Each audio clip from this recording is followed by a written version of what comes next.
하나님의 말씀 큐 시편 23편의 1장서부터 1절부터 6절입니다. 자, 다 같이 하나님의 말씀을 봉독합시다. 시작. 여호와는 나의 목자시니 내게 부족함이 없으리로다. 그가 나를 푸른 풀밭에 누이시며 쉴만한 물가로 인도하시는도다. 내 영혼을 소생시키고 자기 이름을 위하여 의의 길로 인도하시는도다. 내가 사망의 음침한 골짜기로 다닐지라도 해를 두려워하지 않을 것은 주께서 나와 함께 하심이라. 주의 지팡이와 막대기가 나를 안위하시나이다. 주께서 내 원수의 목전에도 내게 상을 차려주시고 기름을 내 머리에 부으셨더니 내 잔이 넘치나이다. 내 평생의 선하심과 인자심이 반드시 나를 따르리니 내가 여호와의 집에 영원히 살리로다. 아멘. 자, 오늘 하나님의 말씀의 주제는 부족함이 없으리로다. 우리가 세상에 살면서 부족함이 없으리로다. 주님께서는 자기 백성들에게 쉬운 생활을 결코 약속하지 않으셨어요. 쉬운 생활을. 그러나 거룩한 영적 전쟁은 사탄과 죄와 세상과 우리 자신의 마음속의 문제들과 싸워야 되는 것입니다. 주님께서는 요한복음 16장의 33절에 보면은 말씀하시기를 세상에서는 너희가 환난을 당하나라고 하셨어요. 또 오바다 13절에 보면은 내 백성이 환난을 당하는 날이라고 말씀도 하셨습니다. 자, 모든 원수 마귀들은 끊임없이 도전하고 있어요. 우리 이제 쳐들어오고 있다는 얘기예요. 원수 마귀들의 최대 표적은 바로 여러분들이에요. 여러분들의 그 영적을 삶을 파괴시키고 있어요. 마귀들이. 그래서 우리는 거룩을 탈취해야 돼요. 그 다음에 탈취하고 난 뒤에 예면적 생활에 추락을 시도해서 추하고 더러운 생활을 하게 다 만듭니다. 이 마귀들이. 자, 그럼에도 불구하고 여러분들은 깨어서 기도하고 무슨 일을 만나든지 찬송하여 고난의 길을 길고 긴 터널을 진행하게 됩니다. 말할 수 없는 슬픔과 그리고 긴 눈물의 행렬의 때들은 지나게 되면서 느끼게 된다는 것입니다. 욥기에 보면은 욥기의 42장의 6절에 보면은 그러므로 내가 스스로 하나고 티끌과 제 가운데서 회개하나이라는 그런 고백입니다. 예, 우리가 그 환난 때에는 하나님의 뜻을 몰라서 원망도 하는 것인데 우리가 다 지내놓고 보면은 그것이 아닙니다. 그러기에 우리가 그때 내가 왜 하나님을 믿지 않고 뭐라 의심했을까 하고 한탄하기도 되고 또 다시는 하나님의 뜻에 거역하지 않으리라 하고 그리고 아멘으로 순종하며 살리라고 다짐하게 되어집니다. 그렇게 돼야 여러분이 축복의 날이 오늘 여러분에게 오시기를 믿으시기를 바랍니다. 자, 욥이 그렇게 했습니다. 제사과 자녀들을 졸지에 잃어버렸잖아요. 욥에 보면은 아내까지 그리고도 하나님을 믿는다며 순전을 지키냐고 차라리 하나님을 욕하고 죽여버려야겠어요. 욥의 아내가 자기의 가정을 제사과 자녀들을 다 졸지에 잃어버리게 만났으니까 제사람도 다 없어졌고 자녀들까지 졸지에 죽음에까지 갔으니까 하딱해서 아내가 욥이 보고 잘 하나님 믿지 말고 하나님 욕하고 죽여버리라고 했습니다. 아내가 그러한 절망 때에 그것도 부족해서 자식까지 병들었을 때 아내가 병들었을 때 내가 왜 이렇게 하고 한탄도 되었지만은 가만히 지내놓고 보니 그것이 아니라는 것을 알게 되었어요. 욥의 부인이. 그래서 우리는 하나님의 뜻을 헤아릴 수 없어요. 절대로 우리는 하나님의 뜻을 우리가 알 수가 없어요.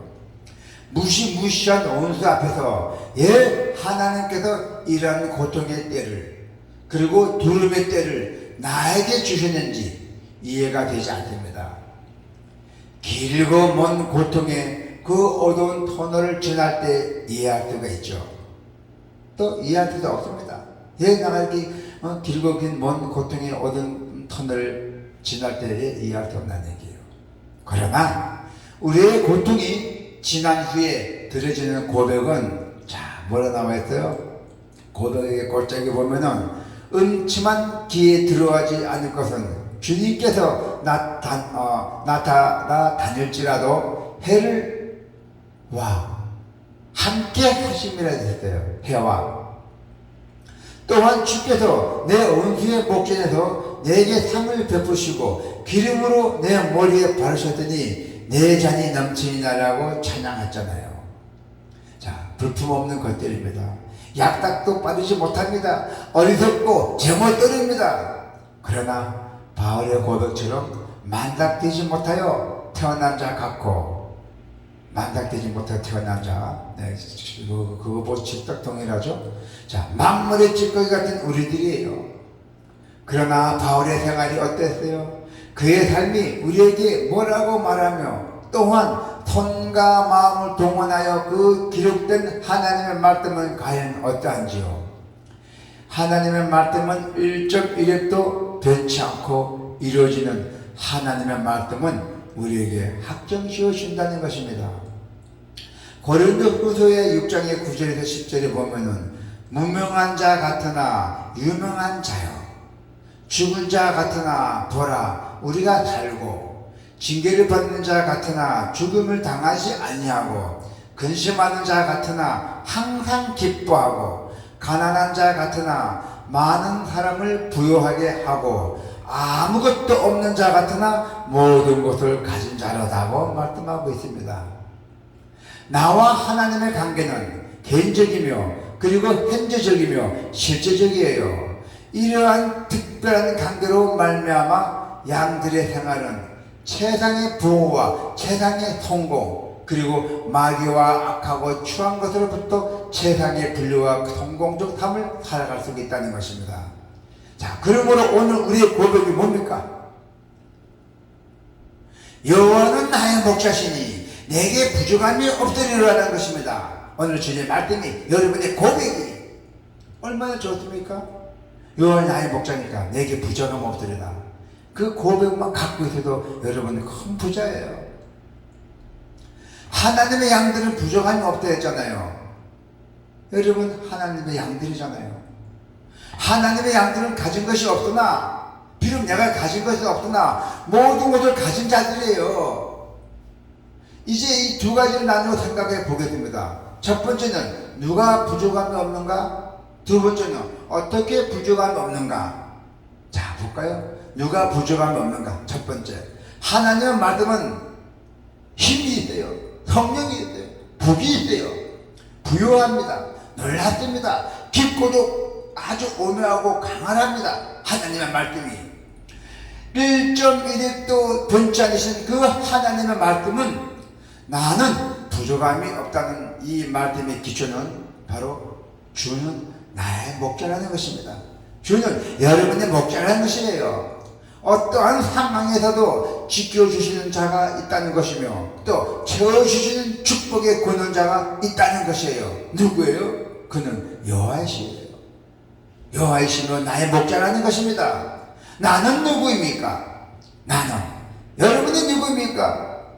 나라고 말하는 양 같은 다윗은 바보스럽고 가난하고 독립적이지 못하고 두려움이 많고 제멋대로 그렇게 연약한 인간이에요. 그러나 나는 부족함이 없다고 고백합니다. 그것은 여호와가 나의 목자이시니 목자와 보호와 사랑과 간섭 아래에서 부족함이 없다는 것이에요.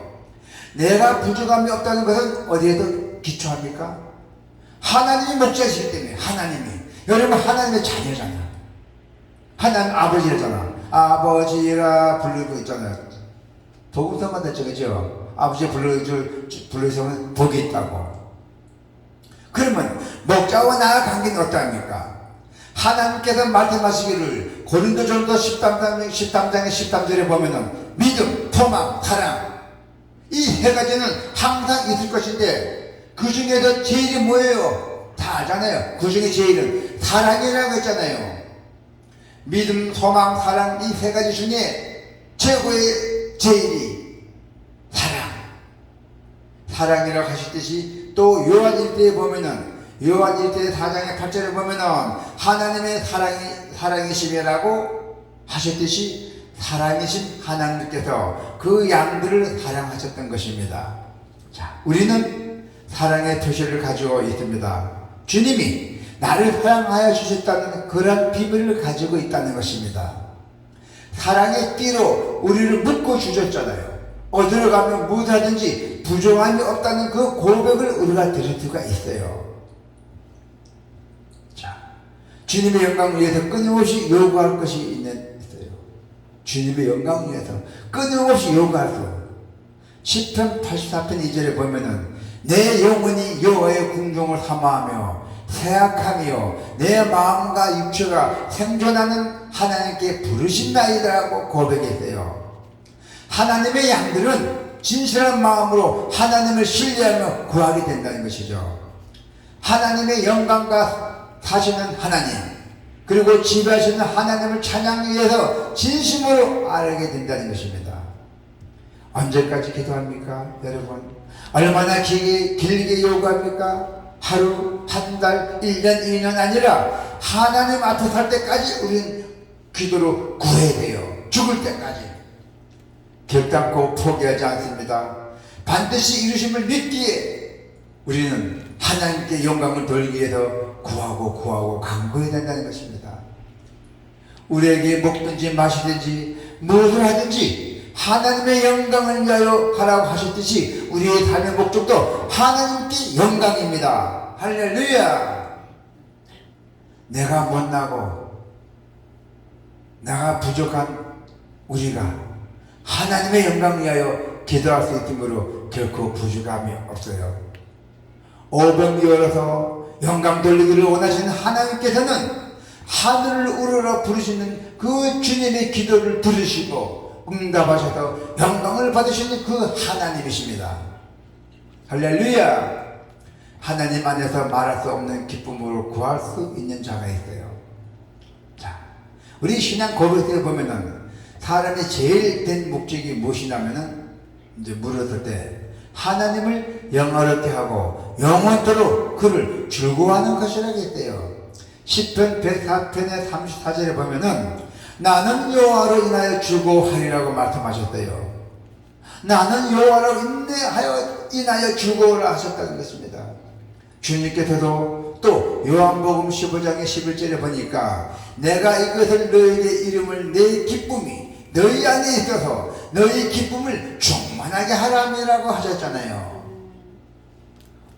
엄하셔서 벌하시는 하나님이 아니라 세상을 사랑하시되 내 독생자 예수까지도 여러분께 보내주셔서 사랑하셔서 만들었잖아요.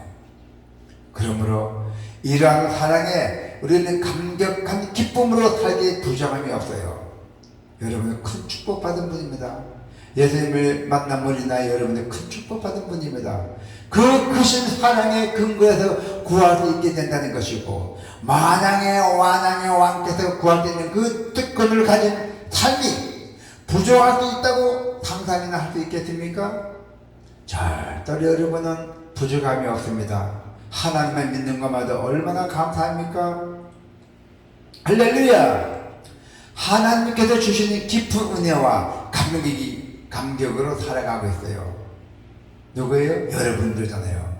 여러분들이 하나님께서 부르시고 선택하여 주시던 그 구원의 감격이 얼마나 영광입니까? 하나님께서 여러분에게 양자 삼아 주셔서 얼마나 여러분이 축복받는 자들입니까? 하나님을 아버지로 부를 수 있는 은혜의 감격이 얼마나 여러분들 영광의 축복입니까? 나의 허물과 나의 죄를 용서해 주신 그 은총이 여러분 얼마나 축복입니까?